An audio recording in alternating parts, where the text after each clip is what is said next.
tener al compañero Modesto Guerrero. En esto que nosotros queremos hacer ya lo tuvimos con los compañeros de la expedición pedagógica latinoamericana, que no sé si ustedes lo sabían, vinieron compañeros de Venezuela, y bueno, en esto que queremos ver las realidades en Latinoamérica, ¿no? Y bueno, a dar la batalla cultural con respecto a lo que en Argentina, muchos no, siempre supimos que éramos latinoamericanos y siempre estuvimos integrados, pero en Argentina siempre se dio, ¿no? Esto de dar la espalda quizás a Latinoamérica, y creo que hace ya unos cuantos años que venimos nosotros mirando hacia Latinoamérica y viendo los procesos populares que hay en distintos países, que no todos son iguales, históricamente, inclusive en este momento. Y bueno, en esta serie que queríamos hacer, pudimos conseguir al compañero Modesto que esté con nosotros, por una gestión de compañero de comunicaciones. Bueno, es un gran orgullo para Moreno y sobre todo para Moreno tenerlo acá con nosotros. Bueno, no sé, Pablo, si querés acotar algo. Sí, más que nada agradecerles a todos que estén acá, agradecerle a Modesto de haber podido venir y bueno, nada, esperar que esto sea un granito más para contribuir en este proceso, ¿no? de la actividad. Sí. Todo suyo.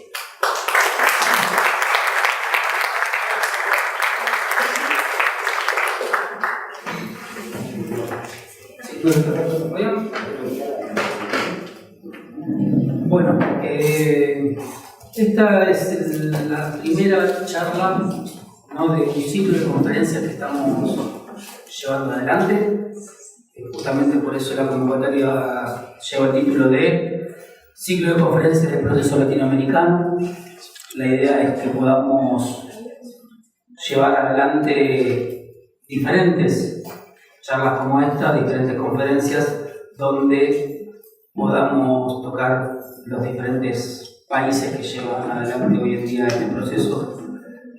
Todos sabemos que América Latina hoy en día es lo que es justamente por los diferentes gobiernos que están en cada país, ¿no? América Latina hoy no sería la misma América Latina si no hubiese estado Hugo Chávez y hoy Maduro. Seguramente no sería la misma sin Correa, no sería la misma sin Dilma, sin Lula. Y seguramente con todas esas contradicciones tampoco sería la misma sin Cristina, sin Néstor Kirchner, sin el Pepe Mujica. Así que bueno, para poder abordar todo ese proceso es que empezamos a llevar adelante este ciclo de conferencias. La modalidad de trabajo que vamos a llevar adelante hoy en día es, bueno, tenemos acá a nuestro conferencista y luego de la conferencia vamos a abrir el micrófono para todos aquellos compañeros que quieran hacer diferentes preguntas, lo van a poder hacer. También luego de la conferencia, Modesto ha traído algunos libros que bueno, están a disposición para que aquellos que quieran comprar y llevarlo. Son algunitos, así que son los que hay, aprovechen. Bueno, compañero Modesto, un poquito de su biografía. Es periodista, militante político y social. Fue electo diputado en 1982, fue representante de la Unión Nacional de Trabajadores hasta el 2006. En julio de 2007 fundó el PSUV, en Buenos Aires, la primera expresión de ese partido fuera de Venezuela. Modesto pronunció conferencias en Noruega, en Chile, en Uruguay, en Brasil y en la Argentina. Es autor de Cuentos, Relatos y Poemas en 1985, Haití, El último Duvalier en 1986, Panamá, Soberanía y Revolución en 1990, Mercosur, Origen, Evolución y Perspectiva en 2005, El Mercosur y la Revolución Bolivariana en el 2006, Reportaje sobre América Latina en el 2007, la biografía analítica ¿Quién inventó a Chávez? En el 2007, su otro libro biográfico es Reportaje con la muerte en el 2002, que fue llevado al cine en el 2008 bajo el título Aunque me cueste la vida. En el 2009 publicó Venezuela 10 años después, Dilemas de la Revolución Bolivariana, de Ediciones La Herramienta. Es especializado en análisis internacional, escribe columnas de opinión para el diario Página 12, revista Contraeditorial y Buenos Aires Económico, y es colaborador permanente en revista Herramienta. La recomiendo, la estuve leyendo y la verdad que es un gusto. Así que, bueno, presentado el compañero Guerrero, le damos el micrófono. Muchas gracias.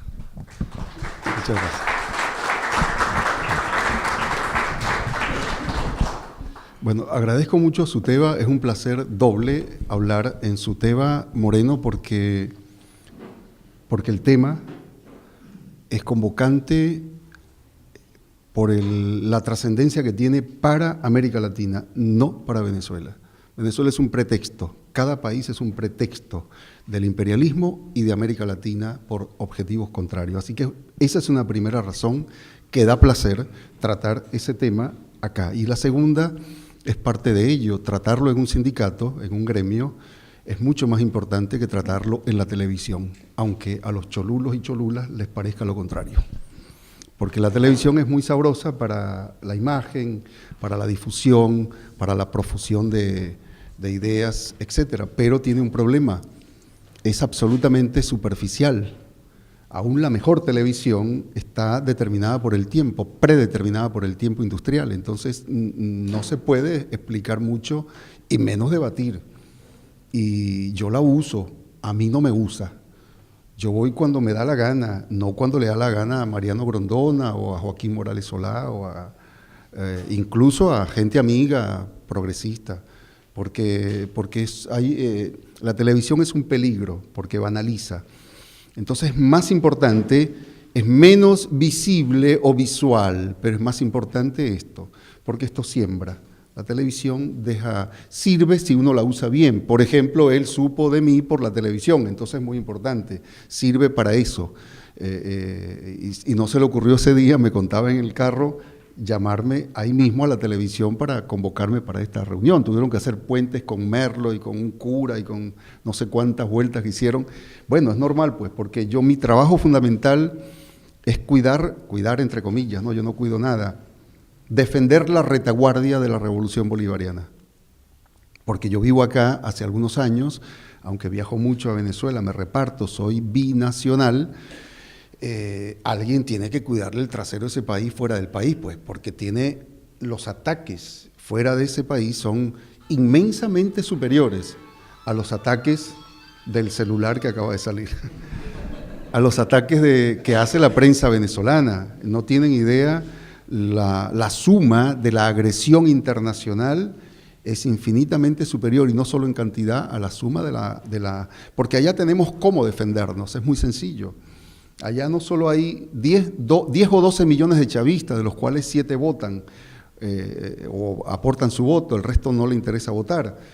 Es que hay movimientos del poder popular, hay escuelas bolivarianas, hay un gobierno bolivariano, hay una prensa, 21 medios oficiales y 603 diarios o medios comunitarios. Sobra cómo defenderlo. Pero ¿quién defiende a la Revolución Bolivariana o su proceso, incluido su gobierno, acá? ¿Quién la defiende en Groenlandia? ¿Quién la defiende en Estados Unidos? Bueno, para eso se requieren cuadros políticos, cuadros propagandísticos, periodistas, se requieren cuadros de cualquier tipo. Eso es muy difícil, porque la gente vive en su país, normalmente. Algunos anormales vivimos fuera del país y algunos que han sido echados por dictadura o tuvieron que vivir en otros lados. Pero entonces esa es mi tarea. Yo doy en este país y sus alrededores, 2 o 3 países vecinos, alrededor de 200 charlas por año, entre conferencias así o charlas, debates de este tipo por año. Eso es más o menos el 70% o algo así del total de los días, ¿no? de un año. Y la suma de eso es importante, pero la siembra que se hace es mucho más.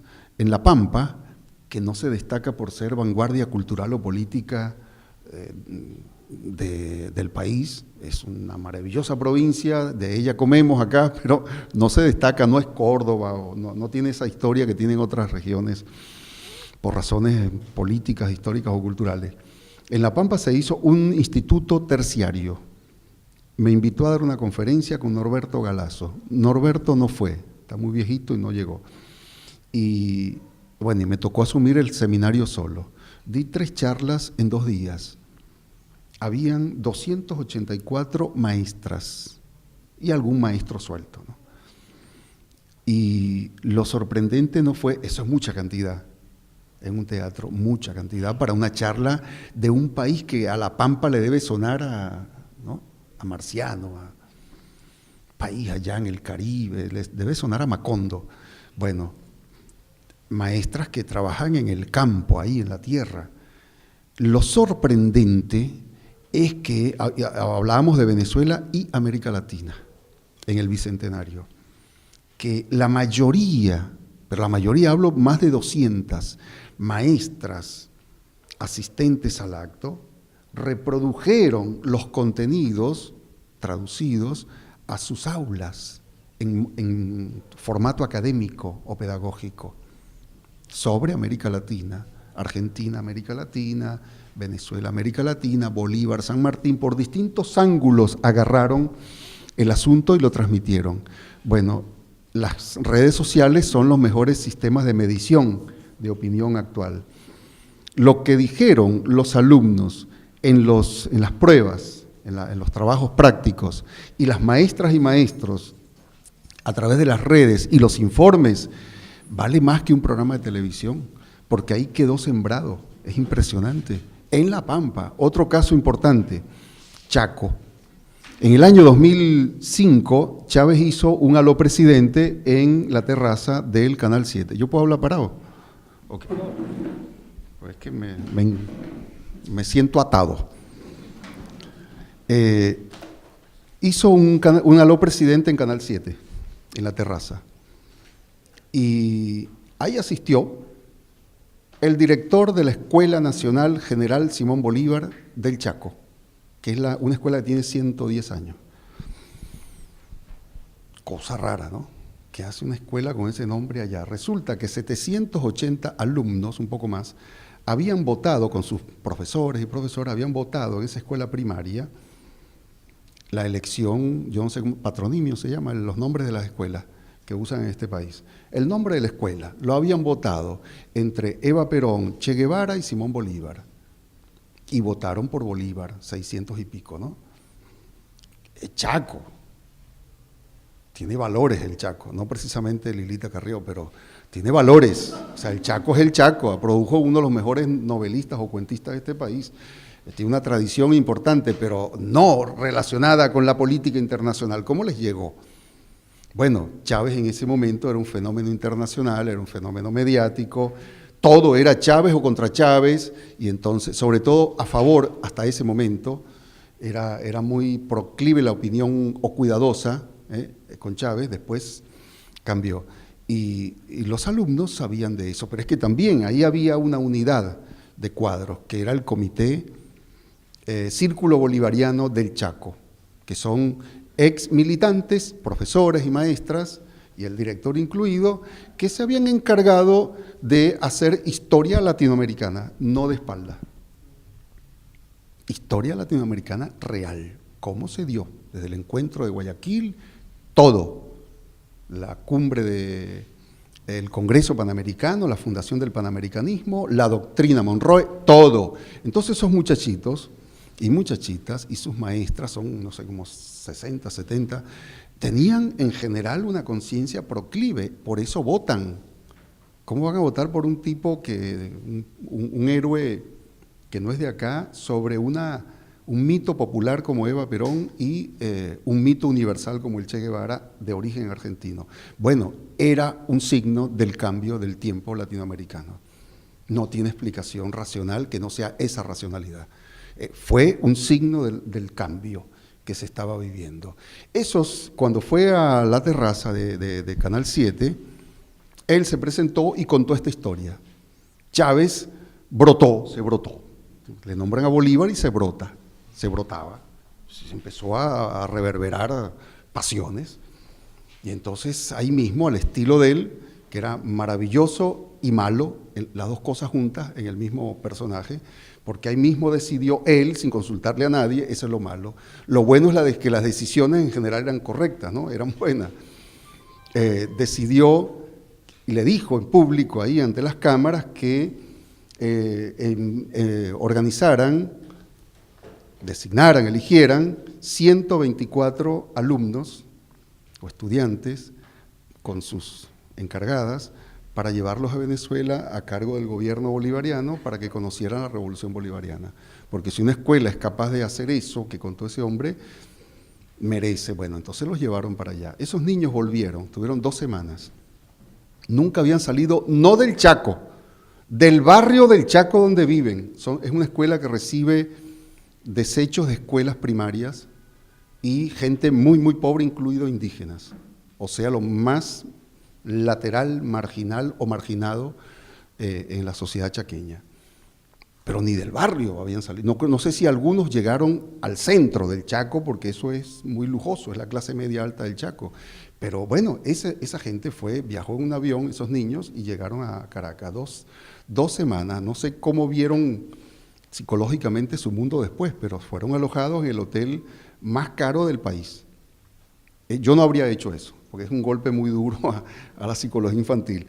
Pero bueno, fueron alojados ahí, 2 reuniones con el presidente y visitas a las escuelas bolivarianas, a los colectivos, etc. Esos niños cuando volvieron, las maestras hicieron un documental maravilloso, más bien una recopilación, no llega a ser un documental. Muy primario, pero es un documento.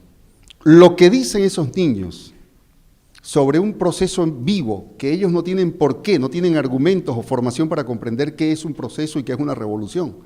Lo que ellos percibieron, vivieron en piel y transmitieron con sus palabras y sus niveles formativos, es superior a cualquier libro sobre la revolución bolivariana y cualquier conferencia.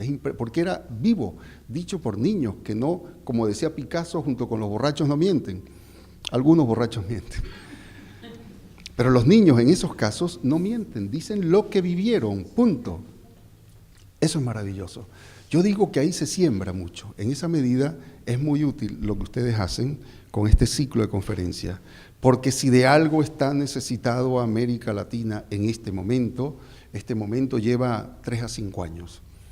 Es de recomponer su estrategia continental o subcontinental para este lugar del hemisferio, América del Sur, del Caribe para acá, donde se concentraron la mayor cantidad de cambios de los últimos 15 años. Entonces estamos en presencia, hace más o menos 15 años, de un cambio geopolítico en América Latina, un cambio en la relación del continente respecto al sistema mundial de poder, especialmente Estados Unidos, pero también España, que es la segunda inversora en el continente. Solo bastaría pensar que China se ha transformado en 7 años en la primera inversora del continente. China, que está a 24.000 kilómetros. Eso es un dato geopolítico cualitativo, modifica cualquier tendencia. Significa un retroceso de Estados Unidos y del imperio español o europeo en este continente. ¿A dónde va a llevar? Esa es otra historia. Lo que sé es que es un dato cualitativo del cambio geopolítico. América Latina se dio vuelta o comenzó a darse vuelta cuando una vez, 27 de febrero de 1989, los trabajadores y pueblo pobre y clase media de Venezuela se levantaron en una poderosa insurrección llamada el Caracazo, en realidad debería ser llamada el Venezuelazo, porque no fue solo en Caracas, que quebró el sistema político nacional, lo pulverizó, que condujo a la primera rebelión militar desde 1958 y que además le dio un carácter o cualidad a esa rebelión desconocida en las rebeliones militares que tenemos registradas, salvo algunas excepciones en Guatemala, en Brasil, algunas excepciones, que es la rebelión militar por izquierda, no por derecha. Después de 60, 70 años de dictaduras y golpes de Estado en América Latina, la marca que quedó es la marca de derecha. Militar igual derecha, igual peligro. Ellos eran militares, pero dieron un golpe con forma de golpe, con metodología de golpe, asalto nocturno, se conectaron con millones de pobladores y de clase media que venían despiertos o despertados o rebelados desde el Caracazo 2 años y medio antes, y que ahí conectaron con un grupo que se atrevió, que marcó el momento nacional en dos, contra el gobierno, contra un gobierno que para ese año llevaba 3.600 asesinados. 3.600. Se van a sorprender cuando les cuente unos minutos más tarde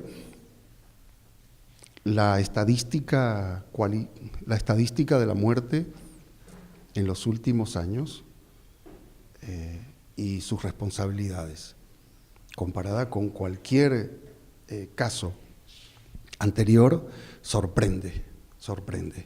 Bueno, esa era entonces el gobierno queda triturado, todo el sistema político, menos la iglesia, quedan derrumbados, aunque no cae, porque no había quien lo sustituya. La historia no es una entidad autónoma, pero tiene su lógica. Nada cae si no es sustituido cuando se trata de política, también de astronomía. No existe huecos permanentes o vacíos.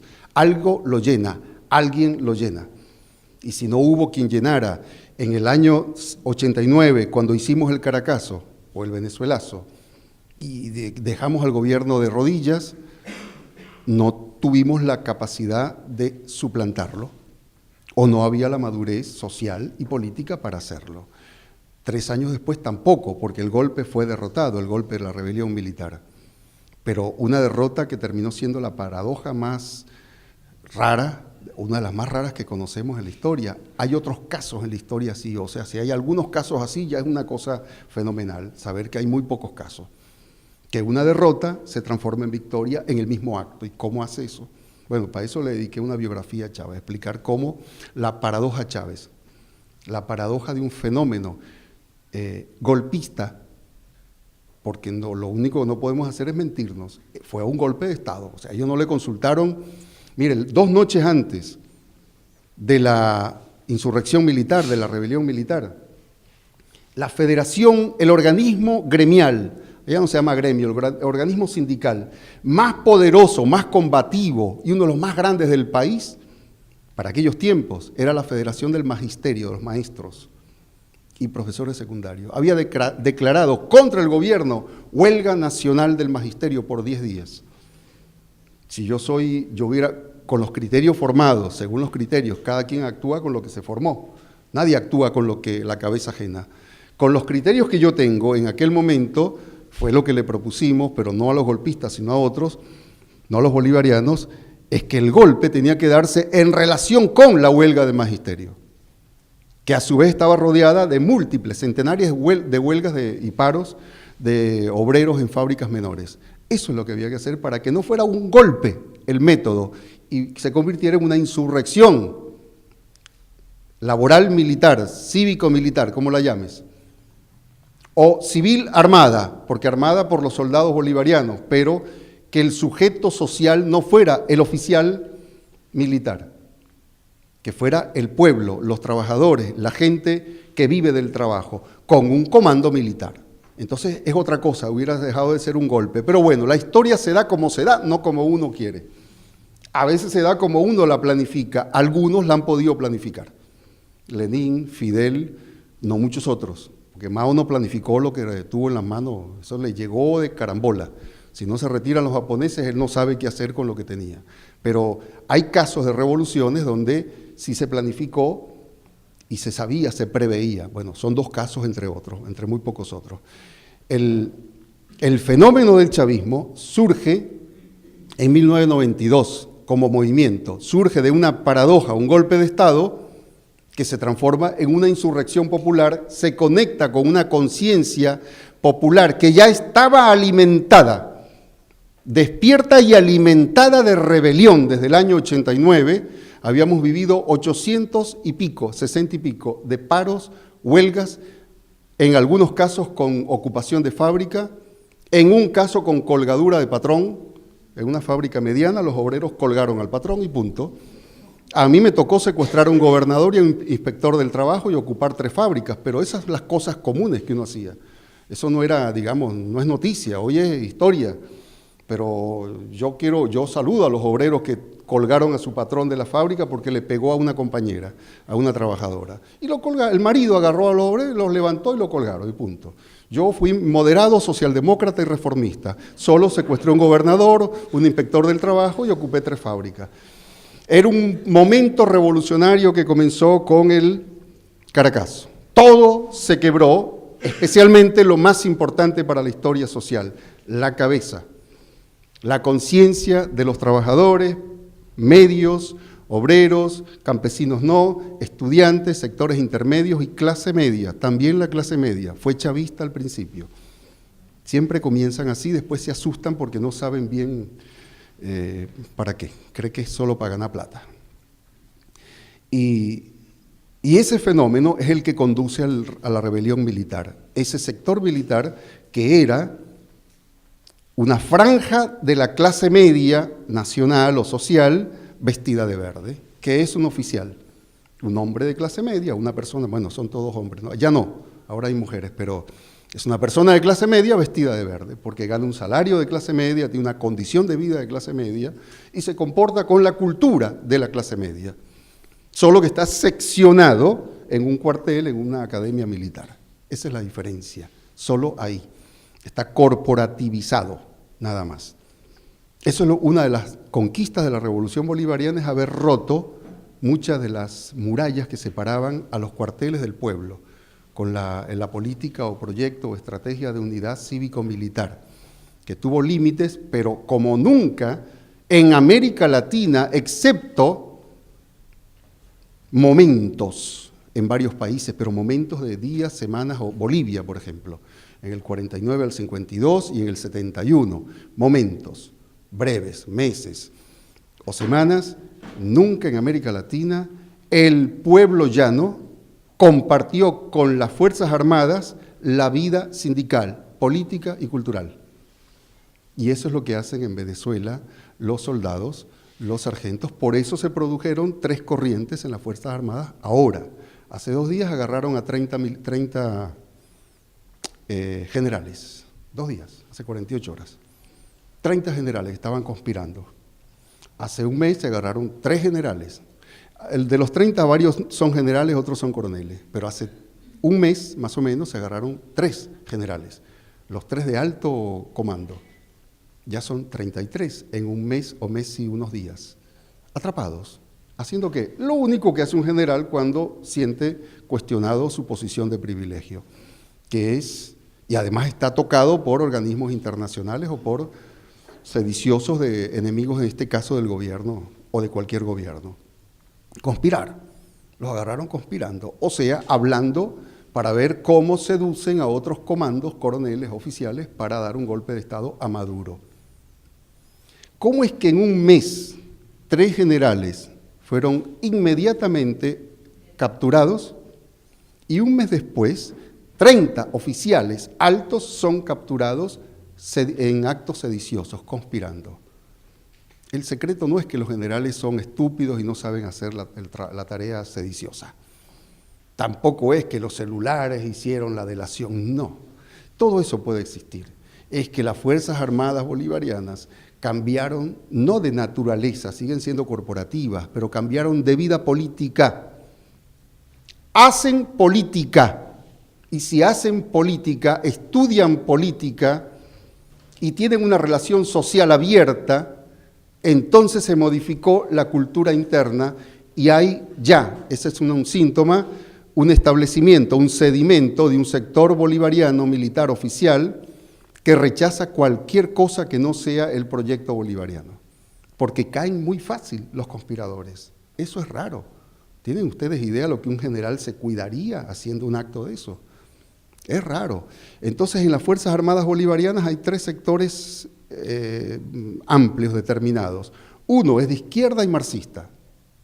Otro es de izquierda institucionalista. Y el otro es bolivariano militarista, en el sentido institucional. Sus Fuerzas Armadas. pero es bolivariano, chavista. Los tres son chavistas. La noticia no es que haya un sector institucional. ¿En qué ejército del mundo no lo hay? La noticia es que hay una corriente de izquierda que se compone de marxistas, tercermundistas, de todas las corrientes o de muchas corrientes cruzadas.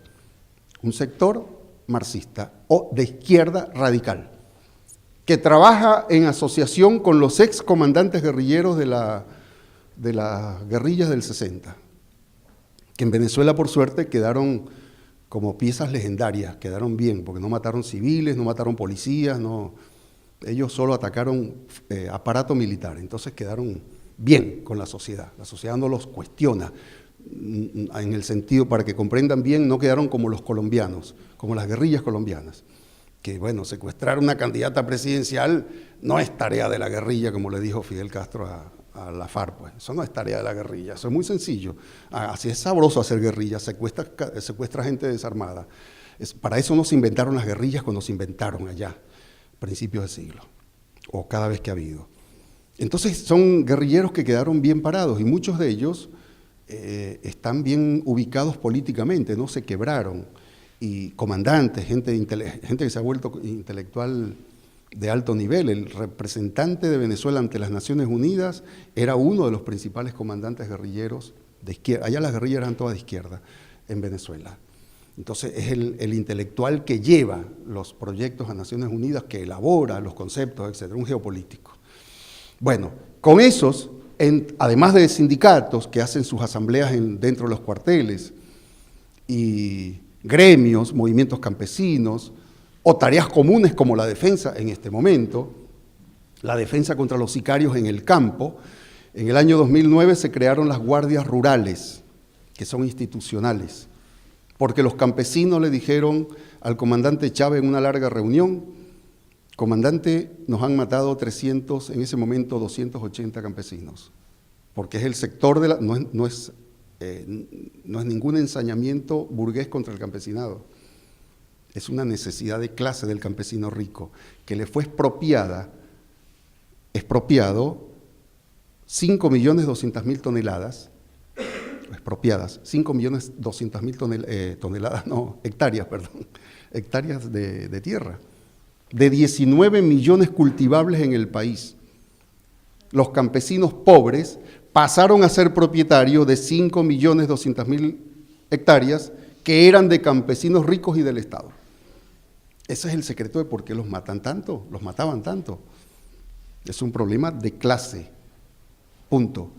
Cuando los campesinos se calentaron, marcharon a Caracas y le dijeron al comandante Chávez: mire, no sirve con la Guardia Nacional en la frontera o el ejército no sé dónde, nos siguen matando, así que nos vamos a armar. Ya estaban armados, es lo normal. Es la democracia de los músculos y las piernas y los nervios. Ya estaban armados o armándose. Entonces el comandante lo comprendió tarde, pero lo comprendió, que el movimiento campesino nuevo, en Venezuela hace 150 años no había movimiento campesino, necesita tener su organismo de defensa natural en su territorio, que no dependa de una llamada al comandante para que el comandante le diga con la burocracia militar a los pelotones para que viajen en un camión hasta donde están matando. No, natural, como debe ser, si no, no es un proceso revolucionario. Es un cambio constitucional, secundario, una reforma institucional, eso no hay problema. Habrá un muerto alguna vez, pero no es problema. Cuando es un proceso revolucionario, las clases se parten, si no, no es un proceso revolucionario. Ni siquiera hablo de una revolución, que en Venezuela no hay todavía. Revolución, han habido 2 actos revolucionarios, pero no una revolución. Una revolución es aquello que da vuelta hasta por lo menos 180 grados. Debe girar hasta por lo menos eso, si no, no es revolución. Y en Venezuela algunas cosas han girado mucho, y otras menos, y otras nada. Es un proceso revolucionario de cambios profundos, o un proceso de cambios revolucionarios, que va de arriba abajo. Comenzó con la Constitución, no comenzó con la tierra. En realidad comenzó con la cabeza de la gente en el Caracazo. Le sacó la cabeza de la gente de la estructura modorroica que tenía por 40 años acostumbrada a 2 cosas en Venezuela. Estuvimos acostumbrados 40 años, votar y comer, consumir y pensar en Miami, eso era todo. No había otra cosa, no había proyecto, no había nada. Eso es lo que ese es el primer insumo que produce el proceso revolucionario, cambiarle la cabeza completa a más de la mitad de la población. A más de la mitad de la población. Si no, no se explica el voto tan alto que obtuvo Chávez en persona desde el 98, 56%, llegar hasta el 68% en el 2006. Eso es más de la mitad de la población estable. Eso se derrumba con Maduro, como es natural. Si hubiera ocurrido lo mismo con Maduro, estamos en presencia de algo desconocido, que no hemos podido comprender. Es natural que se caiga con Maduro el voto. No es Chávez, no hay mucha vuelta que darle. Si no es Chávez, algo tiene que cambiar. Si fuera mejor que Chávez, seguramente votarían la misma cantidad o más. Pero la gente vota por imágenes, por sensaciones, por acumulación de conocimiento, por una serie de determinaciones que son muy inestables. No vota por conceptos. Eso lo hace el militante, y no todos. Ese proceso revolucionario arrancado con el Caracazo, impulsionado masivamente con la rebelión militar, conectado por primera vez con una dirección nacional que tiene carácter militar, insurreccional y de izquierda. Ustedes saben con qué consignas se hizo el golpe del año 92 de Chávez, algunos quizás lo sepan porque conocieron. 3 consignas. Yo no conocí, para hacer la biografía, busqué todo lo que hay que buscar. En 3 idiomas lo busqué y no encontré en ningún golpe del tercer mundo y de América Latina, que somos campeones en golpes militares de derecha, ninguno que haya tenido un programa de izquierda social. Cuando digo de izquierda es social, no de bandera, no de camiseta, en todo caso banderas sociales. La primera consigna de la rebelión militar de los bolivarianos del 92 era no pagar la deuda externa. ¿Qué tiene que ver eso con los militares? ¿Qué tiene que ver eso con una rebelión golpista, con un método? ¿Qué tiene que ver eso? La segunda era barrer la corrupción. En eso no le fue muy bien a Chávez. Ahí hay problema. Pero esa era la consigna que acumula. Segunda, conexión masiva con la población trabajadora y media. Y la tercera era una cita de Simón Bolívar, que correspondía a lo más sentido, sensible del momento político venezolano. En el año 89, en solo mes y medio, en Venezuela asesinaron, la democracia representativa de Carlos Andrés Pérez asesinó 3.002 personas. El gobierno, esto es el informe de los médicos de Morgue y una comisión de madres que se armó, que no tuvo trascendencia, pero elaboró. Los informes de los médicos, que eran todos antiguos, la mayoría antigobierno de Carlos Andrés. El gobierno, como si fuera un beneficio informa a su famoso ministro de Defensa, un militar que hablaba tanto como Chávez, era verborrágico como Chávez, Dante Alighiero, el gobierno informa que solo murieron en las calles, no dice matamos, murieron en las calles, la lista de caídos son 264. Ustedes se imaginan De la Rúa no gobernaba, pero Rodríguez está informando, aquí murieron 200 personas. Si con 21 se armó un despelote acá, si con Costequi y Santillán este país quedó temblando en el aire, imagínense después de la dictadura que vivieron, que alguien diga, no, matamos solo 264. El gobierno informa, reconoce de los 3.002, 264. Ese hecho produjo un fenómeno de sensibilidad de la que Venezuela no tenía memoria, porque la última dictadura duró hasta el año 58, hasta el 1 de enero del 58. Habían 2 generaciones y media, no tenía memoria de eso. Como acá empieza a perderse, poco a poco, entre la televisión y el tiempo, van borrando la memoria del golpe. Ahora, o de los resultados del golpe. La tercera consigna se conectaba con eso. Hay una frase de Bolívar de 1814, condenando a unos soldados bolivarianos que cometieron unas tropelías, bolivarianos no se llamaban, soldados patriotas de la época, en algún lugar, por error o por abusadores, no sé, eso nunca se supo. Lanzó una proclama cuando juzgaron a esos soldados oficiales. Maldito el soldado que dispare contra su pueblo. y una frase más. Esa era la tercera consigna. ¿Esa vaina es un programa revolucionario? ¿Democrático revolucionario? Es un programa profundamente social. Los tres grandes problemas en ese momento en Venezuela, no en Suiza ni en Costa Rica, en la situación local, que más angustiaban a la población masiva. Ese es el secreto del fenómeno del chavismo, el origen del secreto, una rebelión social y un programa social que conectó un método equivocado de luchar, que es un golpe, a través de un programa social con millones de personas que en 24 horas estaban impactadas por un programa de televisión en el que dijo: estamos vencidos, llamo a la rendición, entréguense porque estamos generando... nos derrotaron, por ahora.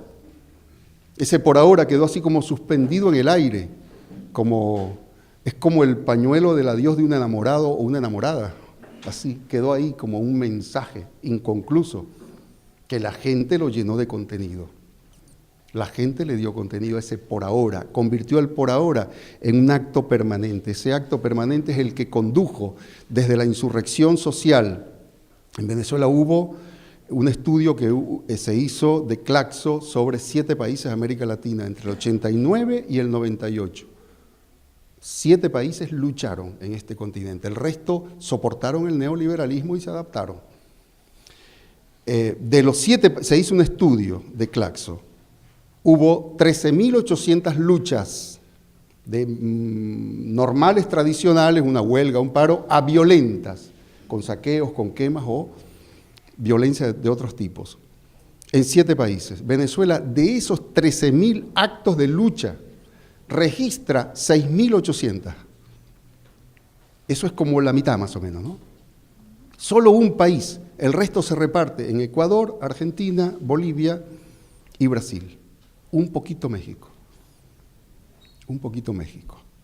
y Colombia. Eso es todo.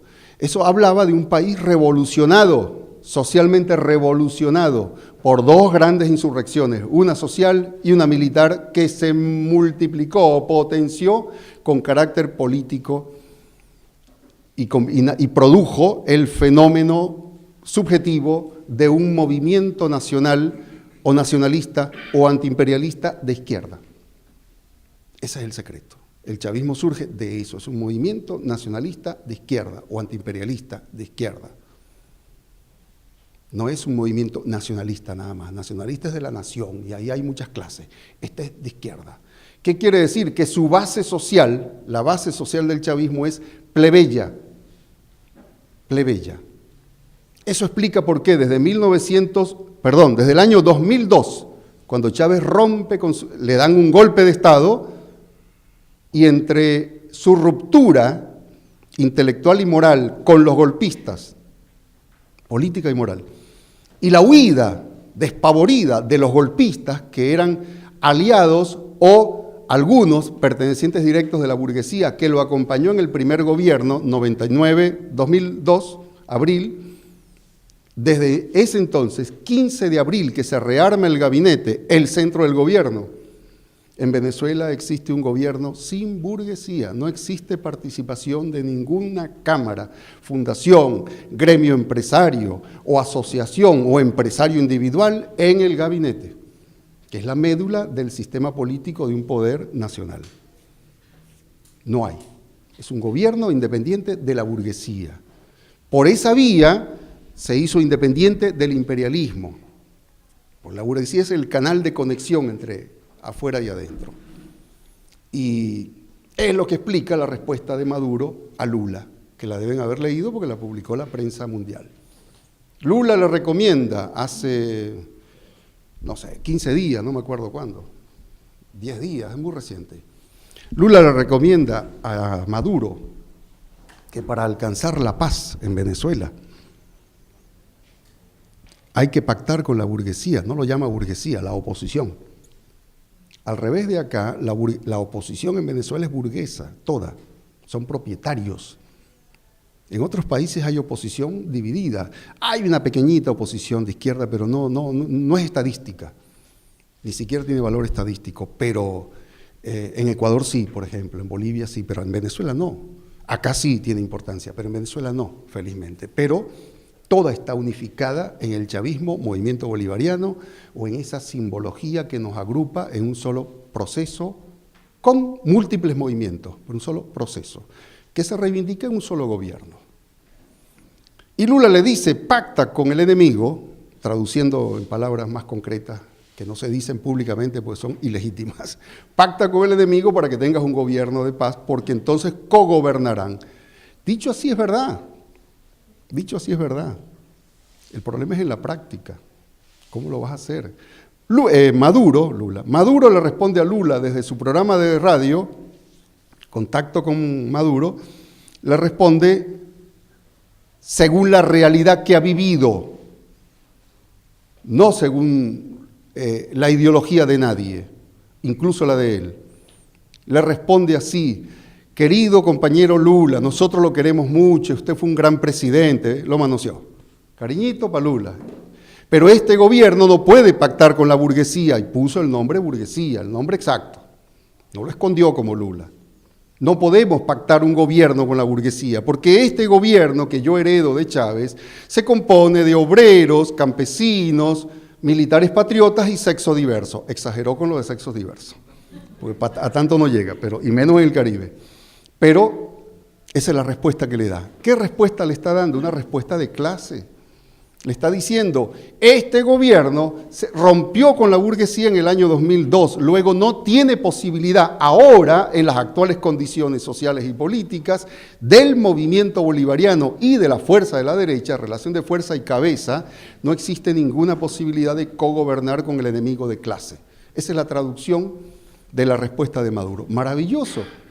Chávez lo habría dicho con más palabras y más folclore, pero es lo mismo. Chávez le metió en la cabeza, es una obra simbólico-ideológica de Chávez de carácter revolucionario en el terreno de la simbología mental. Convenció a millones de trabajadores y pueblo pobre, plebeyo de Venezuela, desde el año 2005 hasta que murió, que en Venezuela la burguesía no volvería más nunca, él siempre decía, más nunca al poder. Eso no se puede asegurar, el más nunca no existe, porque la historia cambia o puede cambiar. Pero es muy bueno que un presidente le haya dicho, acá no gobierna más la burguesía, así es la que nos mató en el 2002, es la que nos mató en el 89, es la que lo tuvo preso a él, es la que le hizo el referéndum revocatorio, casi nos llegamos a los tiros en el 2005, agosto, casi, sobre todo en Caracas. La ciudad se partió armada, el este y el resto de la ciudad, armada para los tiros, porque un sector del chavismo traicionó, un pequeño grupo de la dirección electoral del referéndum traicionó, se vendió, eso es normal, eso no se asuste, que eso es parte de la historia. Están los vendidos, están los captados, están los convencidos, hay de todo. Y un sectorcito capituló, lo compraron, no importa, se cambió. Y quería invertir el resultado del referéndum revocatorio. La primera era la cuarta prueba nacional de presidencia. Chávez había ganado con el 64.2 y ellos querían bajar, aproximar los dos guarismos, cerca de 50 los dos, que ganara, pero con 50 y algo. ¿Para qué? Para lo mismo de Lula, para que la relación de fuerzas en una votación tan pírrica como la de Maduro lo obligue a Chávez a pactar con el enemigo o a pactar con la oposición en ese caso. Yo asumí la responsabilidad, yo fui en ese momento como corresponsal de Argenpress de acá, que me envió. Y yo ahí estaba entre periodista y militante. Y me cambiaba el traje cada 30 segundos. Entonces no sabía cómo hacer, porque es que yo tenía 5 fuentes informativas, que era la misma de los demás, donde estaba confirmado entre 62 y 64 de diferencia a favor de Chávez. Las mismas, una de ellas me la pasó mi hermano, que es empresario, que era de la derecha, y sacó fotocopia y me la dio. Será de derecha, pero es mi hermano, pues bueno, algunos favores se hacen. El informe, habían dos comandos de la derecha, están divididos, 2 comandos. En uno de los 2 comandos estaba mi hermano, que vicepresidía una cámara pequeña en su ciudad. y lo dejaron entrar. Entonces me dio la copia, dije, ajá, esto opinan ellos, listo, ya, me atrevo. Hice el informe periodístico para Argenpress y le digo, no había resultados hasta las 4, no hubo resultados hasta las 4 de la mañana. Y como no hubo resultados, el país se tensionó y se armó. La burguesía y la pequeña burguesía en el este se armó. Y en el resto de la ciudad de Caracas también nos armamos para defender. Yo nunca, salvo en películas que están en YouTube ahora, o en libros de historia de revoluciones proletarias, yo nunca había visto esto. En Bolivia se vio, pero yo nunca había visto esto. Como a las 12:45, 1, cuando ya estaba todo tenso y peligroso, llegan 60 y pico, 60, 70 soldados con un comandante al frente, un sargento, a la Central Obrera, a la casa de la Central Obrera en Caracas, donde estaba funcionando la prensa no comercial, porque la comercial con sus viáticos estaba en el Hilton y todo lo demás estábamos en la Central Obrera. Habían 2.000 periodistas en Venezuela, unos 800 estábamos acá. Y llega, y cuando llegan preguntan por Orlando Chirino, que era el presidente de la Central Obrera Bolivariana que yo representaba en el Río de la Plata, que habíamos creado en el 2003, 2004. Y preguntan por Orlando Chirino. Chirino, que es un viejo amigo, luchamos juntos en muchas huelgas, me pide que lo acompañe junto con otro que fue miembro de presidencia, un sindicalista que fue miembro de presidencia, tiene conexión para proteger. Dijimos, bueno, Chirino, te entregaremos y pediremos por tu libertad. ¿Qué vamos a hacer? Si vienen 60 soldados con un comandante a la Central Obrera, ¿qué es lo que piensa? ¿Quién pensaría otra cosa que no fuera esa? Ahí estaban los médicos y enfermeras cubanas resguardados en la Central Obrera porque les pegaban en las calles. Y el sargento se para firme y dice, ¿quién es Orlando Chirino? Y él es un gordito chiquito, parece una bola de chocolate. Levanta la mano y dice, yo soy Orlando Chirino, más asustado que lo que pintaba.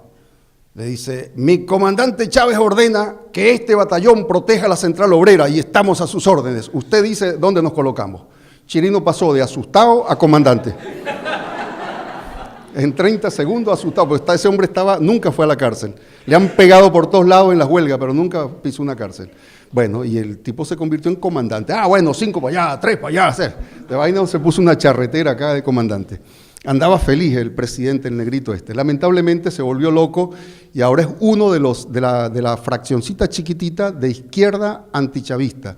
Pero no tiene, bueno, se volvió loco, es un derecho humano volverse loco. Pino se volvió loco y anda con... Hay de todo en este mundo, hay derecho a todo. Bueno, ese hecho era un síntoma de la nueva Venezuela, porque si la burguesía te ataca de esa manera y compra de esa manera y hace lo que hizo, lo normal es que siempre afloje en el campo, en ambos campos aflojen sectores, y ese sector que aflojó dentro de nosotros del comando electoral, sí indicaba que algo fuerte estaban ellos y algo débil pasaba entre nosotros. Bien, lo primero fue volar el comando. Eso ya era la señal, aquello que vivimos en agosto del 2005, luego fue Mar del Plata en octubre.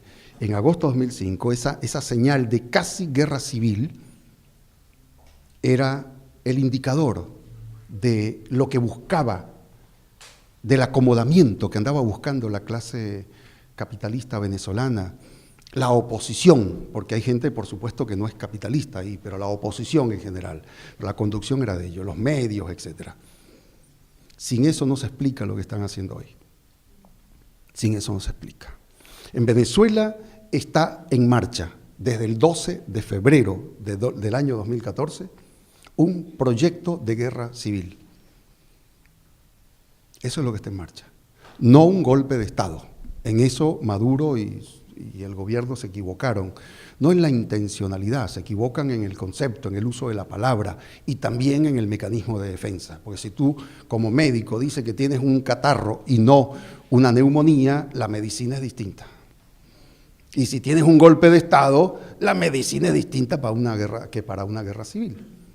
Entonces el error no es solo semántico, académico, conceptual, que eso es importante, pero es subordinado. Es que depende del diagnóstico, es la política, el programa, la acción, la organización, el método a usar, etc.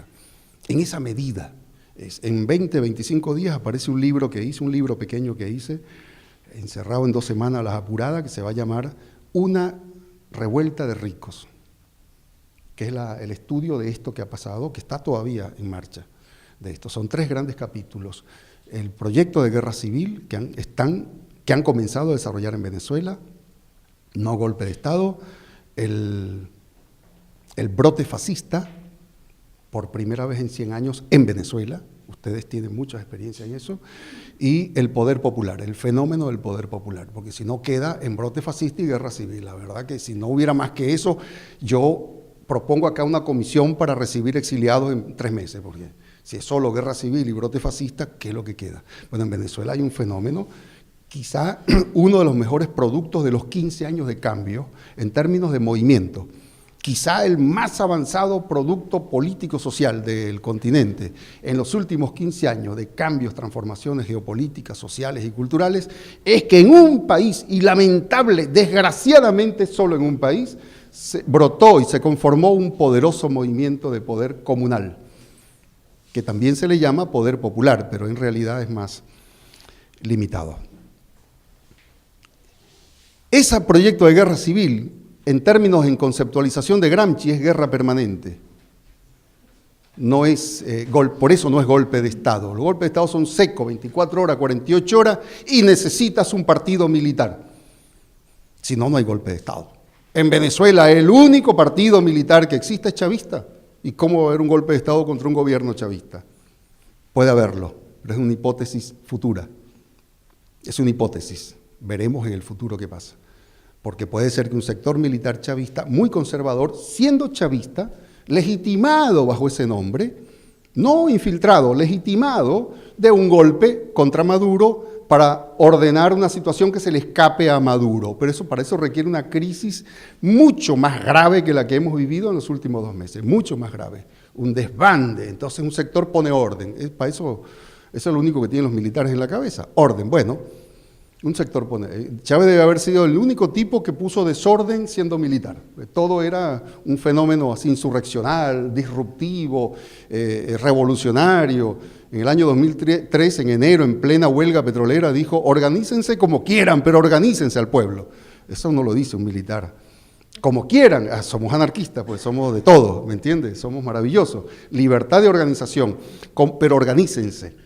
Porque es un pueblo que no tiene tradición, como ustedes, de orgánicas, no tiene esa tradición más estructurada social. Bueno, el segundo elemento importante es el brote fascista. Venezuela no vivió, desde el año 21, que nace el fascismo en el mundo, nace contra el comunismo de la época, que era poderoso, el movimiento obrero y el comunismo como movimiento político internacional. Esas 2 cosas, nace contra eso. No nace para los evangélicos o para los judíos, no, eso vino después como la necesidad social, pero nace contra eso. A lo largo del siglo el fascismo hizo un recorrido muy variado y metió en comunismo incluso cosas que no son comunistas, o socialistas o marxistas. Metió todo lo que se parezca o huela a eso. Así no lo sea. Así no lo sea. Por eso hay fascismos que han dado golpes o ataques o azonadas a gobiernos muy moderados como el de Allende. Era un gobierno socialdemócrata moderado, uno de los tipos más queribles que tenemos en nuestra tradición plebeya o rebelde en América Latina. Honesto como una abuela, pero era moderado, era un parlamentario, no le podíamos pedir otra cosa. Y le hicieron el desmadramiento fascista de la tradición familia y propiedad y los otros grupos. Bueno, siempre pasa eso. El asunto es que el fascismo en Venezuela no tuvo tradición, no tuvo existencia, solo brotó en 3 momentos, pero absolutamente marginal durante el siglo XX. La diferencia. Tan marginal como invisible, no tenía importancia. No como acá, que en los años 20 ya había un grupo fascista. 20 y pico, 24 nace un grupo de corte fascista llamado Alianza Nacionalista, no me acuerdo, no era Argentina, tenía otro nombre. ¿Cómo? La Liga Patriótica, la Alianza Nacionalista es posterior, es la que nace por ahí en los 30 y pico, 40. Bueno, y luego vinieron muchas expresiones. El CNU, me acabo de enterar, estuve en Mar del Plata dando charlas hace 2 semanas y me sorprendió, yo no lo sabía, pues hay cosas que existió el CNU para La Plata y Mar del Plata, que era la AAA de los estudiantes y profesores de derecha de esas 2 ciudades, y que están ahora en proceso y van a ir varios presos, que los agarraron en una librería. Y estuvo la AAA. Bueno, siempre aquí hubo fenómenos, en Chile también, en Brasil también, en Paraguay también, y en México en algún momento de los 40. Pero en Venezuela no. En Colombia es el Estado el fascista. El fascismo asume muta diversas conformaciones o corporizaciones. En Venezuela, el brote fascista aparece en el año 2014, en realidad brota en el 2013, con Capriles Radonsky, cuando perdió las elecciones, no reconoce al gobierno y el 14 de abril dice, desaten su arrechera en las calles. Arrechera en venezolano es como una bronca argentina multiplicada por 10. Multipliquen eso, es una arrechera, es un desborde de descarga. Desaten su arrechera en las calles porque se sintió perdido, que ya no podía ganar y estaba cerca de ganar. Bueno, 1.8. Y sus seguidores desataron su arrechera en las calles, cumplieron la orden, mataron 11 militantes chavistas en 4 días. Cumplieron 11 muchachas y una incendiada, una niña de 16 años. No la terminaron de quemar porque llegó un colectivo y los médicos cubanos la salvaron. Si no, era una quemada, muerte por quemada. 11 asesinados en 4 días. Hubo una que lo mataron a los 10 días. Total, 10 días si metemos esa última. Todos jovencitos, alrededor de 20 años. Brota en forma orgánica, bien establecida, con proyecto, con organización, ahora, este año. Y brota, hay 2 razones, una profunda, social, profunda, ideológica. Es la derecha latinoamericana la única que lleva 15 años soportando un gobierno de izquierda. El chavismo es una contradicción caminando, tiene muchas contradicciones, pero hay una que no tiene, es de izquierda. En eso no es contradictorio, es de izquierda. Luego, si tú eres de la clase enemiga o parte de la clase enemiga, como esas 11 universidades privadas que hay en el país, que son 240.000 estudiantes de universidades privadas, algunas tienen helipuerto, porque llegan en helicóptero, helitaxi, comen en Miami, se visten en Nueva York, es una clase media opulenta, petrolera. Si tú tienes ese nivel de vida y llevas 15 años abrevando un solo mensaje, odio al gobierno, odio al chavismo, odio a lo bolivariano, en 15 años, tienes 5 hace 15, tienes 20 ahora y eres estudiante universitario. En la cabeza no tienes más que odio. Odio. Eso sienten 240.000 aproximadamente, ¿no? Seguro hay algún chavista de ese lado también, pero eso sienten 250.000 de personas del estudiantado de las universidades privadas y una universidad pública, la UCB, que es la más vieja, pero está neoliberalizada, derechizada. Hace 25, 30 años fue neoliberalizada. Bien, es como la UCA de acá, la de católica, pero pública, autónoma, etc. Gobiernan todos los centros de estudiantes ahí, todos, menos uno en trabajo social, uno, son como 40, uno lo gobierna el chavismo, todo lo demás lo gobierna la derecha. En esa universidad que fue, escuchen bien, por 60 años la vanguardia política del país, de izquierda, todo de izquierda, la vanguardia por 60 años. Nunca ganó la derecha salvo en derecho y arquitectura, que ya siempre fueron de derecha, todo el tiempo. Todo lo demás era de izquierda, de cualquier corriente, pero de izquierda. 60 años seguidos. Fue la vanguardia política nacional durante 60 años. Ahí se reunía el gobierno en la Revolución del 58, ahí se reunía el gabinete en la Federación de Centros Universitarios. Ese es el peso nacional. La llamábamos el megáfono del país, el altavoz del país. Esa era la universidad. Ahí se formó Chávez. cuando era cadete militar. Ahí iba, ahí conoció a Li Primera, ahí conoció a Teodoro Pekov cuando era de izquierda, ahí conoció a José Vicente Rangel, a la vanguardia, a los intelectuales y profesionales de izquierda, ahí los conoció, a los humoristas. Los viernes se hacían en la Universidad Central la cátedra de humor. Es una tradición de todo el mundo, pero que en Venezuela, qué sé yo, son más vagos, entonces organizaron eso como cátedra. Para no trabajar el viernes, entonces el viernes se hace cátedra de humor. En las fábricas tampoco, se llama viernes cultural. No se labura o se labura casi a destajo, así casi a media máquina, porque es viernes cultural. A veces lo llaman sábado chiquito. Aquí también en algunos lugares se hace, pero allá es institucional. El patrón trae cerveza el patrón, para que tomen los obreros, los trabajadores, porque es el viernes cultural. En la universidad era cátedra del humor, y ahí se formó Chávez, en esos pasillos universitarios donde solo pululaban ideas de izquierda, ideas marxistas, ideas de tercermundista, de Camilo, cualquier corriente política de izquierda, no solo marxismo. Esa universidad se derechizó desde los 80 para acá, y hoy es el bastión de la derecha, junto con las 11 universidades privadas. Ese es el componente orgánico juvenil del brote fascista. Dentro de ellos, alrededor de 8.000 a 10.000 son activos militantes, furiosos militantes de la actividad política antichavista. Política. A la marcha del 12 de febrero salieron más o menos 25.000. Es poco en el total poblacional, es mucho en términos políticos. El gobierno cometió un error por la caracterización equivocada de que era un golpe. Los dejó pasar. Cuando hay situaciones revolucionarias también hay divisiones, no divisiones, seccionamientos territoriales, posicionamientos. El este de Caracas es la zona urbana de la burguesía y la clase media alta, punto. El resto de Caracas es de clase media baja, algún sectorcito de clase media alta pequeño, trabajadores, plebeyos, changueros, estudiantes, ama de casa, etc. La mayoría chavista. Antichavismo está en el este. Chavismo está en el oeste, sur y norte de la ciudad.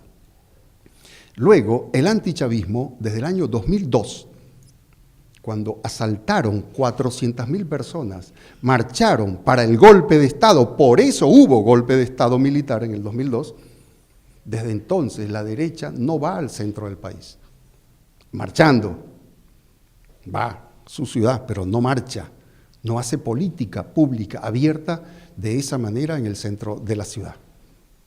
Porque eso se llama zona chavista. Está el gobierno, están las instituciones del gobierno, no puede ir ahí como marcha, puede ir como quiera, pero es porque es polarizado. Tampoco el chavismo se va al este de Caracas a hacer una marcha. Esa es su zona, vivan, disfrútenla mientras puedan. Eso, que en una situación normal, en Venezuela o en cualquier país, sería anormal, que haya ese seccionamiento. Acá he ido a marchas a la Recoleta, ahí a donde está la embajada de Estados Unidos. Bueno, ahí hemos ido, esa es zona rica. No hay todavía ese problema, ojalá no lo haya y se resuelva por otra vía más. Lo que sé es que en Venezuela el antichavismo no entra al centro de Caracas en términos militantes, porque así fue el golpe de Estado del año 2002. Y la gente aprendió. Derrotamos el golpe, pero aprendimos que hay una zona territorial que ellos no deben tocar. Además, no son gobierno. Y hay una diferencia ahí. Además, moralmente no tienen el mismo derecho. Resultado, el gobierno se equivoca, les da derecho a ingresar al centro de la ciudad, al mero centro administrativo, y conclusión, quemaron ese mismo día 68 edificios públicos, quemados, destrozados. Ese mismo día, total 194 hasta hoy, hasta hace una semana, total. Quemados, destrozados o rotos la mayoría, entre ellos bancos privados, que ya por eso la propia jefatura, una parte de la jefatura de la derecha dijo, bueno, muchachos, tampoco así, están quemando bancos privados. ¿Y cómo? Es nuestra, habrán dicho los jefes del banco, bueno, ¿y qué? ¿Qué locos tienen ustedes como? También hay, ok.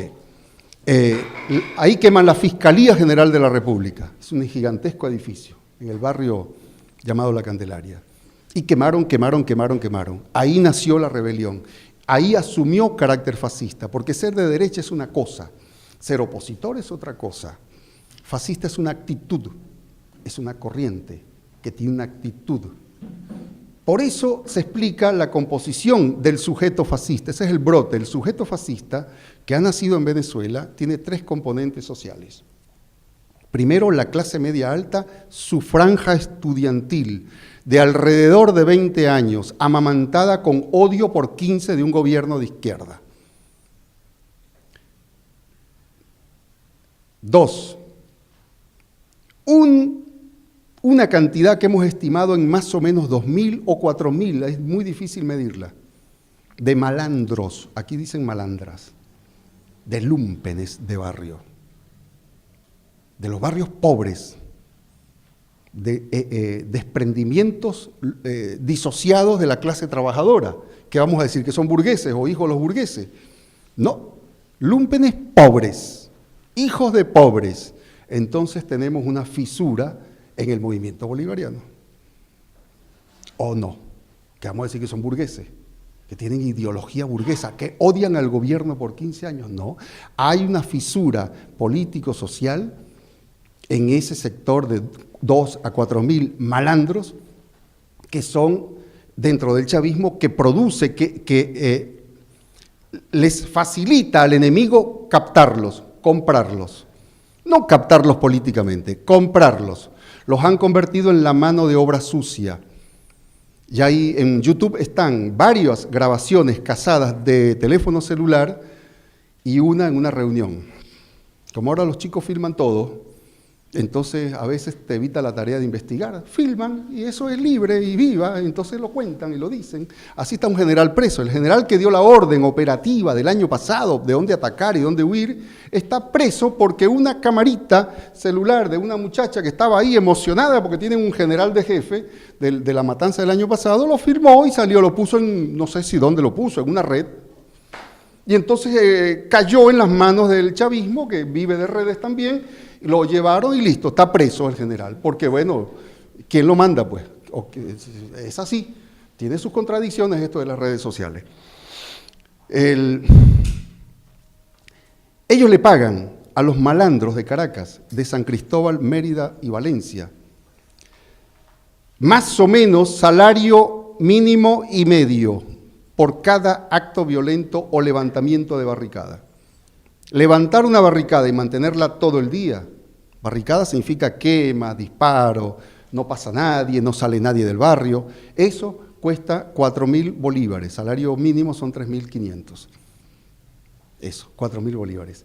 Matar un aguacate, aguacate es el nombre nacional de la palta, todo verde, por dentro y por fuera. Matar un guardia nacional son 15.000 bolívares. ¿Quién vio la película de Pablo Escobar Gaviria? ¿No les huele a metodología importada, aprendizaje internacional, si lo queremos decir con dulzura? Pagaban por cuánto valía matar un policía colombiano o un ejército. Bueno, ahí viene el tercer componente social del sujeto fascista en el brote fascista, del proyecto de guerra civil. Los paramilitares colombianos fueron sembrados en Venezuela desde el año 2004, progresivamente. Cuando son disueltos en Colombia, en el año 2010 al 11, son disueltos los 7 grupos paramilitares, disueltos por orden judicial, por un acuerdo político, para dar paso al proyecto de Santos. Esos quedan como mano de obra desocupada. Ustedes la conocen bien en la provincia de Buenos Aires, porque si no, ¿cómo se llama el señor este que está todavía desaparecido? Ese. Si no, López no estaría. López fue desaparecido por mano de obra desocupada. Y muchos de los ladrones que andan sueltos son mano de obra desocupada. Antes de la dictadura, luego de la policía, es normal, van quedando desocupados. Una buena parte, calculamos entre 2.000 y 3.000, tampoco hay seguridad de eso, fueron sembrados del año 2004 en adelante en Venezuela. En el año 2005, en enero, 27 de enero, fueron atrapados 178 paramilitares, todos colombianos, con ropa del ejército venezolano y con cédula venezolana cada uno, en la finca de Actari, a apenas 7 kilómetros del Palacio de Miraflores. Objetivo, que luego por supuesto se supo en las confesiones, volar el palacio. con el gabinete, Chávez y toda su familia ahí. Volar el palacio, punto. Perdieron el referéndum, era volar el palacio. Fueron capturados. Vecinas de un consejo comunal, poder popular o poder comunal, de un consejo comunal, les llamó la atención, es una finca grande, o sea, están ahí sin verse, les llamó la atención la salida y entrada de carros militares, nada más, carros militares, carros raros. Es una finca privada, entran carros de la vida privada, no carros militares.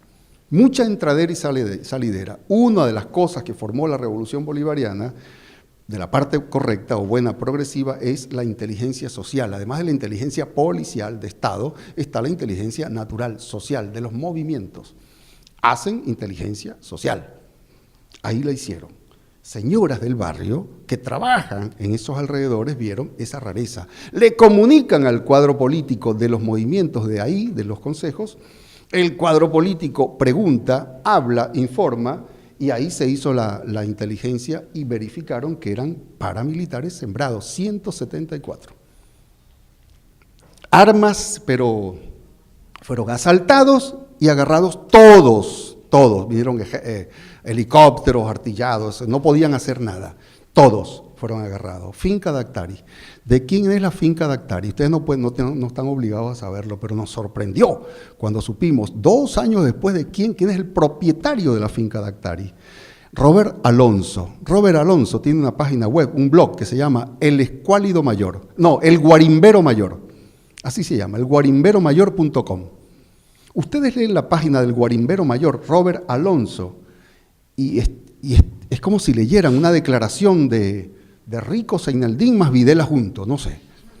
Es una cosa pavorosa, el derrame de lenguaje fascista que hay ahí contra el gobierno bolivariano. Es un muchacho que tiene como 30 años. Él es el hermano menor de María Conchita Alonso, una cubana, cantante venezolana de origen cubano, que es una estrella en el Caribe y Miami, etcétera, etcétera. María Conchita hizo novelas de televisión, muchas, que vinieron para muchos lados. Bueno, es el hermano menor de la alta burguesía comercial lumpen de Caracas. Ese es el dueño de la Finca Dactari. Es absolutamente natural entonces lo que está ocurriendo. Es un sector de la sociedad que no soporta más, un día más, un gobierno de izquierda. No importa si es chavista, ponle el nombre que sea, incluso no importa si no tiene un proyecto claro o no está girando hacia el socialismo. No importa, en Venezuela hay un proyecto, es ley nacional, ley de Estado, el programa de la patria, el que dejó Chávez, que ganó el 2012. Es ley nacional, una cosa rara. A mí no me gusta eso, que un programa socialista sea ley nacional, pero bueno, macondismo es ley nacional. Se votó en la Asamblea Nacional, porque hay mayoría de chavistas. Ley nacional es proyecto socialista. Es por lo menos bonito, simpático y raro. Que el país, la sociedad y el Estado deben girar, transitar al socialismo. Eso es un problema práctico, no de un programa. Pero tener un programa que diga eso, yo quiero saber en qué lugar del mundo hoy hay eso. Sacando Cuba, ¿en qué lugar del mundo hoy hay eso? Es una rareza histórica o social, planetaria. Bueno, eso es un horror para la derecha, y si no fuera un horror, o estamos locos o ellos están locos. Es un problema entonces psiquiátrico. Si a ellos no les horroriza un Estado, un gobierno con una ley nacional, programa de Estado, que dice que hay que hacer un Estado comunal y no un Estado republicano, tradicional, burgués, y que dice que el programa de la patria plantea la transición al socialismo, son 6 partes, transición al socialismo, y el ecosocialismo mundial para salvar al planeta con todos estos líos que hay. Eso es una cosa insoportable para una clase que necesita destruir al planeta para sobrevivir como clase dominante. Es lo que están haciendo hace 100 años, un poco más de 100 años. Y que ahora se verifica. Ok. Ese es el secreto, los 3 componentes del sujeto fascista. Esos 3 componentes sociales. ¿A dónde vamos? ¿A dónde vamos? ¿O a dónde podemos ir? Entonces ahí depende de determinantes y variables que no podemos asegurar por anticipado. Solo se pueden dar tendencias generales e hipótesis. Primero, no está descartada la guerra civil, primero, porque si no sería una estafa política mía decir que hay un proyecto de guerra civil. Lo han comenzado. Prueba de que es así es que ustedes revisan la prensa de cualquier momento. Yo lo publico en ese libro con detalle, con pobladores que cuentan. La ciudad de San Cristóbal, donde sembraron los paramilitares en el año 2004, porque el gobierno fue de ellos en esa ciudad hasta el año pasado. Está en la frontera con Colombia. Pasaron y están, ahí estuvieron. La ciudad de San Cristóbal, capital del estado Táchira, provincia, fue de ellos, toda. Más de la mitad de la ciudad tenía barricadas. Allí mataron 6 chavistas. Ciudad de Mérida, al lado de San Cristóbal, un poco más arriba en la parte andina, de ellos. Es una ciudad conservadora, de ellos. Ahí hay mucha de responsabilidad del gobernador chavista anterior, que era chavista, era gobernador, pero era blandengue, colaborador, boliburgués, burócrata y corrupto, todo eso junto. Pero era chavista, el traje te lo pones, era chavista, no era infiltrado de la CIA, no, era chavista. Si entre nosotros puede haber, o acaso no existe eso, que vamos a sorprendernos, era chavista, se corrompió.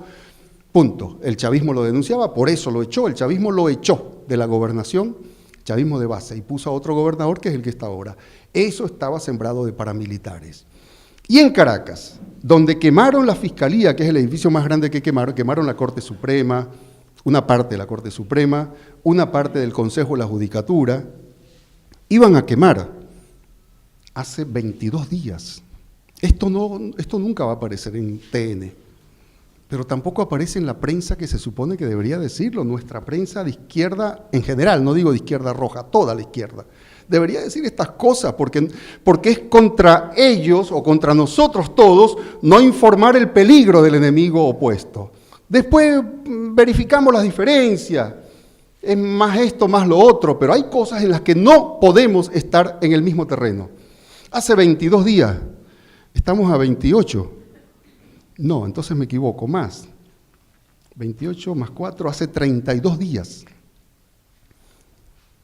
Comenzaron a quemar, no es que iban a quemar, comenzaron a quemar un preescolar del Estado llamado Simoncito. El Estado provee gratis para las madres jóvenes solteras. Comenzaron a quemar un preescolar que tenía adentro 72 niños con sus maestras y preceptoras.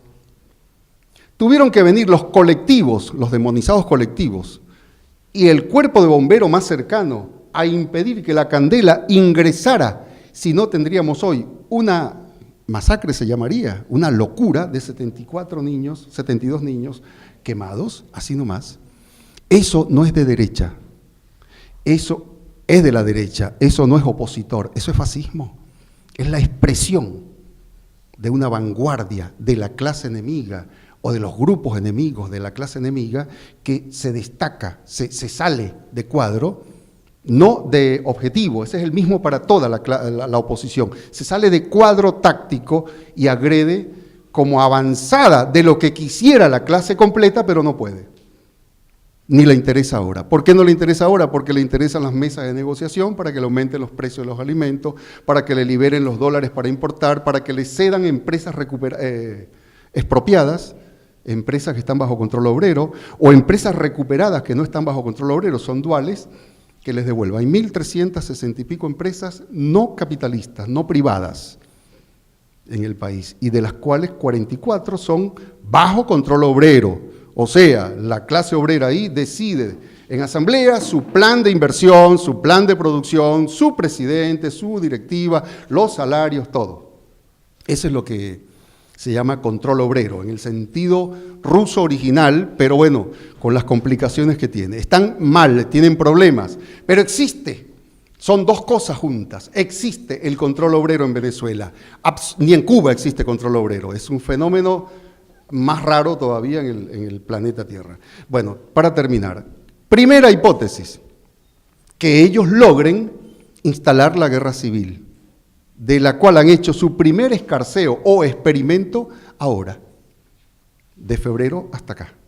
Tiene sentido de guerra permanente. Los 30 generales y oficiales que han sido atrapados hace 2 días son el síntoma de eso.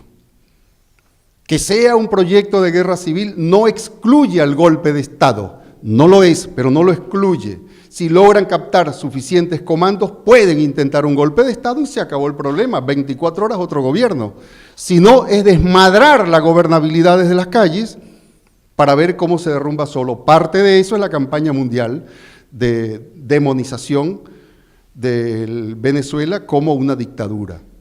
En lo que ha caído una parte de la izquierda roja o más roja, que ha caído en esa trampa de que hay una dictadura que mata y que pobre Lanata lo sacaron. Yo, la noche que Lanata dijo eso por televisión, yo estuve en un programa con él de Radio Mitre una semana antes. Y llamo, sé en qué lugar, dice él que lo hicieron, y llamo a Caracas para ver si es verdad, porque si lo hicieron, está mal. Así sea Lanata. Está mal, no hace falta hacerle eso a Lanata ni a nadie. ¿Qué te cambia? ¿Te cae el gobierno? ¿Qué te cambia? Sería una estupidez técnica o policial. Y yo, el productor de Lanata me llama, somos amigos, y me llama, para que yo me solidarice con Lanata. Le dije, tengo todo menos estúpido. ¿Cómo solidarizar con Lanata? Primero, sin saber si está mintiendo, es un mentiroso profesional. Segundo, aunque no esté mintiendo, yo quiero saber en qué condiciones. Llamo a quien tengo que llamar allá y le pregunto, ¿es posible que le hayan hecho esto a Lanata, que le hayan destruido el equipo, los videos? Y me dijo, mira, si hubiéramos hecho eso, lo tendríamos en nuestro poder. Y si lo tenemos en nuestro poder, lo usamos. Me dijo eso. Primero, ¿quién es Lanata? Acá es Lanata, allá ¿quién es Lanata? En Venezuela, ¿quién es Lanata? Nadie sabe quién es Lanata. ¿Por qué Lanata? Aquí es mucho, es muy conocido, entonces acá lo dice. Y logró que la... Bueno, esa es la dimensión mediática de la guerra civil en Venezuela. Técnicas de guerra de baja intensidad o cuarta generación. Segunda hipótesis. Que logren capturar un sector de las Fuerzas Armadas, armar un partido militar o semipartido y dar un golpe de Estado seco desde el chavismo. Porque no hay posibilidad desde el antichavismo en las Fuerzas Armadas. No tienen cómo. Si les agarran 30, ¿cómo es eso? No tienen cómo. Y tercera hipótesis, que el gobierno afloje más de lo que tiene que aflojar, porque es una mesa de negociación. Ustedes trabajan en un sindicato, saben que en toda mesa es para dar y recibir. El asunto es que hay un límite, porque hay una moral, porque hay principios, tú sabes cuál es lo que se llama el piso, o techo, como quieran, hay un límite. En Venezuela hay varios límites. El más importante, el que está metido en la cabeza a hierro del movimiento chavista, salvo para 2 o 3 sectores del movimiento chavista, que son los burócratas, los corruptos y los burguesitos bolivarianos, que son ultra minoría, no son ni estadísticamente contables. Para el movimiento chavista, el primer límite es: no aceptamos un gobierno con ellos. La burguesía hizo 2 golpes de Estado, la derrotamos. No gobernaremos con... Ese es el primer límite. Luego hay otros, pero hay cosas en las que tú vas a tener que aflojar. Entonces yo puedo comprender que Maduro o el gobierno hayan aflojado, por ejemplo, aumento de precios. Yo no voy a edulcorar un aumento de precios. Es malo. ¿Qué voy a decir? Es bueno porque lo hace mi gobierno. No, es malo aumentar los precios porque en una mesa te lo pide el enemigo. Pero el enemigo te hizo una insurrección violenta y te obligó a sentarte en una mesa 2 meses y medio atrás. ¿Por qué? ¿Acaso a alguien se le ocurría pensar, vamos a cogobernar en una mesa la economía con el enemigo, la oposición? No, a nadie. Bueno, hoy están sentados en la oposición. Entonces se negocian precios, sectores, inversiones, dólares, etc. Es un Estado que es el que administra los dólares. Esa es la segunda. Si el gobierno afloja mucho por debilidad, por incomprensión o por traición de algunos, cosa que hoy no es posible, pero no está descartado en política nada, o casi nada. Si ocurre una de esas 3 variantes y capitula mucho, el resultado es inmediato, es lo que verifica la historia social, sobre todo en estos casos. La derecha se va a envalentonar más porque ellos no están por un poquito, ellos están por todo, no les interesa un pedacito, todo. Si no, pregúntenle a Allende, todo. Lo dejaron gobernar 3 años, 1000 días, luego todo. Ellos van a dejar un poquito y van a compartir un poquito y luego te dan el mataqué. Te sacan, te dan un golpe, te asesinan, lo que sea. Porque en Venezuela lo que se discute, el secreto de todo este lío, es que la renta petrolera que son 63.000 millones de dólares por año, lo maneja el Estado y lo invierte en planes sociales a través de las misiones. No lo maneja la burguesía desde el año 2003. No lo maneja la burguesía. Y siempre lo manejó la burguesía durante el siglo XX. Si yo soy burgués, yo lo comprendo. ¿Cómo es eso? ¿Cómo me van a sacar la única cosa que me justifica como burguesía, que es la renta petrolera? Es como la renta sojera, solo que allá está concentrado en un chorro de petróleo. Una empresa, un chorro de petróleo, un Estado. Si no tienes el Estado, no tienes la empresa, no tienes el chorro de petróleo. Es simple. Por eso el objetivo es ese para ellos. No hay otro. Las mediaciones y caminos son muchos. Cogobernar, dame un poquito, te doy un poquito, lo que tú quieras. El otro límite, que es bueno que lo sepan porque puede ser escándalo, es un escándalo en Venezuela hoy, escándalo de discusión y debate y prensa, pero puede ser a nivel internacional, sin necesidad de ir mucho más allá adentro de la prensa venezolana, que es la amnistía, de lo cual ustedes tienen bastante memoria y experiencia. Una de las consignas que se está usando allá es de acá, justamente porque la experiencia la trasladamos en términos internacionales, lo bueno, que es la amnistía. La primera condición de la mesa de parte de ellos es la amnistía de sus presos, como si fueran presos políticos. Son políticos presos, como decía Chávez. Presos políticos es otra cosa. Son asesinos presos. Hay 7 presos condenados a 20 o 30 años de prisión por ser los autores de la masacre de Puente Llaguno en el año 2002. Puntos, están probados en un juicio que duró como 9 meses. Leopoldo López, el jefe de Voluntad Popular, es fascista, es neonazi, es de la Fundación Internacionalismo para la Democracia de Uribe. Si Santos le dice a Uribe que es neonazi, imagínense ustedes cómo será. Y Maduro hizo lo correcto al meter preso a Leopoldo López y dijo una cosa que es de bastante sinceridad, pero bueno, no podía. Me arrepiento de no haber metido preso a Capriles Radonsky el año pasado, el autor de las 11 muertes. Pero bueno, no sabía ni si había ganado o no, si ni gobernaba o no, ya está metiendo preso a Capriles. No tenía ni siquiera gobierno armado. Lo que quiero decir es que son políticos presos por criminalidad social. Y termino con esto. El poder popular en Venezuela es una potencia de carácter comunal. 603 comunas, cada comuna agrupa decenas de consejos comunales y movimientos, 74 tipos de movimientos sociales, cada uno más radical que el otro, 603 medios comunitarios. El diario más leído del país no es del gobierno, no es capitalista u opositor, es comunitario y se llama Aporrea, cualquiera lo puede abrir por la web. El diario más leído, aporrea.org. Ese es el fenómeno. Produjo un medio masivo, 2.400.000 lecturas cada día tiene Aporrea. El poder popular es un fenómeno, un poder social.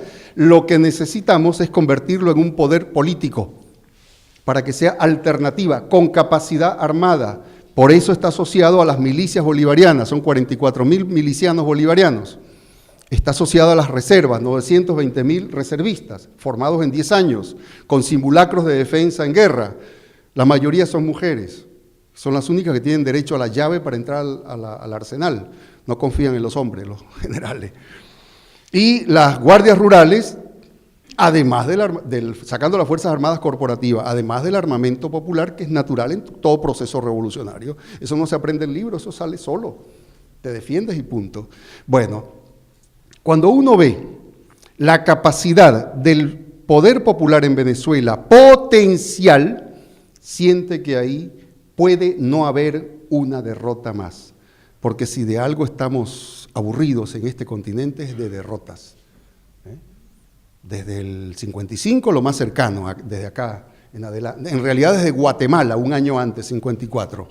Derrota tras derrota tras derrota, experiencias muchas, fenómenos de avanzada, todo lo que quiera, pero todos derrotados menos el de Cuba, porque se supo defender. Qué casualidad, mira qué secretico, se supo defender. No hubo argumento subalterno para no defenderse. En Venezuela hay un aprendizaje internacional que tiene múltiples vías de penetración en la vanguardia. algunos sectores que no son vanguardia de masas, pero la vanguardia sobre todo, que son 120.000 militantes estables, permanentes, por eso se llama vanguardia, saben que la derrota es el principal peligro. No es avanzar, que eso es natural en todo proceso, es cómo no dejarnos derrotar. Ese es el secreto de la revolución bolivariana, en eso está. La mesa de negociación juega un papel clave, pero la clave de la clave no está en la mesa. Ahí se hablará y se concederá cosas para allá y para acá.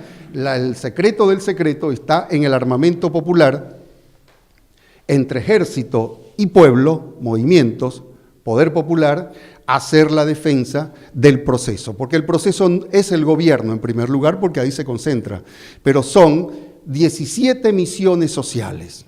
Es la educación absolutamente gratuita, es que se acabó el analfabetismo en el país, es que se acabó la ausencia de salud pública, es que tienes medicina compleja, gratuita y en el barrio, cuando te dé la gana o cuando te enfermes, ojalá y nunca. Es que tienes un aparato científico que no existió nunca, satelital y de otras cosas, que tienes un desarrollo cultural que es una conciencia. Capriles Radonsky ganó en el año 2008, le ganó a Diosdado Cabello la gobernación, y le ganó porque el chavismo no quería a Cabello, no votó por Cabello, y luego ganó el otro, pero porque el otro bajó, no porque tenía suficientes votos Capriles. La primera medida, que es imagínense ustedes, una gobernación, lo que irán a hacer si ganan el gobierno, y lo que les puede venir. Gana Capriles, y al mes decreta o designa por oficio la eliminación del gasto de los, se llaman galpones de artistas o galpones culturales. Los artistas se organizaron, es un fenómeno de transformación muy bueno. Tienen sus galpones de creación, con los recursos proveídos por el Estado, la mayoría. Decreto u oficio, eliminar ese gasto, porque eso es un gasto. ¿Te imaginas para un tipo como Capriles, que no solo es malo, es ignorante, un galpón de artistas? Pues los artistas para ellos son sobrantes. Entonces, los artistas que no tienen historia de lucha o no es su tarea, son artistas, pueden ser bolivarianos o chavistas o de izquierda, en general no son de izquierda, un artista es un creativo, pero no tiene eso, no es su tarea, ellos sueñan, ¿no? Los artistas. Bueno, ¿qué hicieron? Buscaron a los movimientos sociales del Estado Miranda, donde gobierna Capriles. En más o menos una semana resolvieron la pelea en la calle. Capriles con un decreto los quiso eliminar, el movimiento bolivariano con las masas en la calle detrás de los artistas los liquidó. Listo, están los galpones de artistas. Ese es un galpón. Imagínense ustedes 17 misiones que te garantizan la vida, toda la vida. Las madres, por la nueva ley orgánica de las trabajadoras y trabajadores, las madres tienen 6 meses, en caso de que estar embarazadas, 6 meses, 3 y 3. Y el padre tiene derecho a 3 meses para acompañar a su madre y a su hija o hijo. Ese es un derecho, ¿cómo le sacas? Se trabaja solo 40 horas por semana. Ley nacional de la ley orgánica esta hace 3 años. Solo 40 horas por semana, distribúyelas como quiera, le dijeron al patrón, como quiera. De lunes a domingo, negóciala con los sindicatos, de lunes a sábado, de lunes a viernes, no importa, como digan los trabajadores y arreglen ustedes, no más de 40 horas. Esas son conquistas. ¿Cómo se las sacan sin una guerra civil a los trabajadores? Y a los que no son trabajadores directos, a los plebeyos, es muy difícil. Ese es el secreto y eso no se defiende en una mesa de negociación. Ahí se puede hablar, se defiende en la calle, en el sindicato, en la Guardia Rural, en la milicia bolivariana y en los movimientos sociales. Muchas gracias.